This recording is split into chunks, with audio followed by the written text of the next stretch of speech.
Speaking of flow, Jason Michael, what a perfect tee up. It is. Our stylish man on weather this evening. Take it away.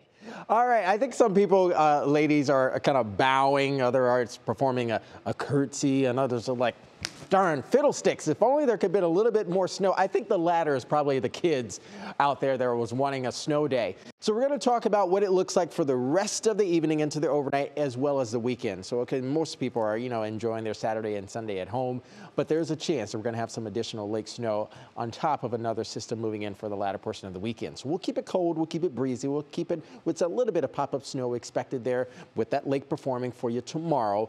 By Sunday, another system arrives towards the afternoon that could lead towards additional snowfall. But I want to start by showing where the system is right now as we're planning for the rest of the evening. Notice this is not sort of like a Harvey type of systems, okay? It is moving. Air is fluid just as much as water is fluid. So this system is beginning to move and also pull away a little bit. But with that north wind, we're tapping into some of that lake moisture that is being lofted up into the air and condensing over our area. So this is what we already see that's coming right across Cuyahoga County, Lake and also Geauga County. And because of it, we're likely going to put down a few more sort of like maybe a little dusting up to maybe a ½ inch, maybe getting an inch of snowfall for the rest of the 24 hours ahead. We can also expect a little bit of additional snow to go inland down towards Stark, Tuscarawas, and perhaps even Carroll County. But this is going to be pulling again over towards the east, so we don't really need to worry about our Richland, Ashland people there. However, every single person needs to be advised that any sort of lingering water, certainly let's say Akron, Canton, south, will be freezing as temperatures cool overnight tonight. So this is what the traffic conditions look like across the area right now.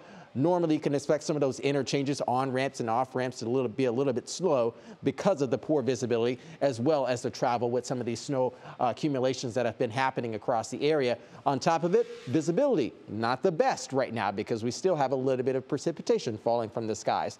3, 4, perhaps even 5 mile visibility, all other areas, exception of New Philly and also Dover, below 10-mile visibility. There are your winds. We're going to keep it a little bit frosty out there, okay? We got low 30s right now, but with the wind chills, we're in the 20s for some people out there. 22 is what it feels like in Worcester, mid-20s, stretching over towards East Ashtabula, low 20s as far as Mansfield is concerned. So as we are kind of packaging up this forecast, bear in mind again that we do have that additional snow as to be expected, areas north and also east of the Cleveland Metro through Saturday morning, which is what this winter weather advisory is portraying for us all. So here's your National Design Mart forecast as we plan the rest of the evening here. Notice temperatures cooling down to near and also slightly below freezing. Some scattered snow showers to be expected. This is going to be where we're going to pull in a little bit of additional snows on top of what we've already experienced, as well as we still have our temperatures near and also below freezing inland. So this is where that freezing is going to be concerned with some of the rainwater that's been looming across the area for you today. Through early morning hours for us on Saturday, we got a few additional snows going to be likely. A weak aerial high will kind of dry things out just a wee bit, and then we prep ourselves for the latter half of the week. You can see your Union Home Mortgage 7 outlook once you get things started a little bit of an hour earlier there on Sunday. Rain, snow develops there, upper 30s, remaining in the 30s for early next week. We bump things back down with another cold front moving back in, and then we start to turn the tide yet again. Carmen? Okay, Jason, thank you so much. We'll take the snow, I guess, but I'm sick of the snow. Chris is not. You're the fiddlesticks. Yeah, we just, we'll deal with it.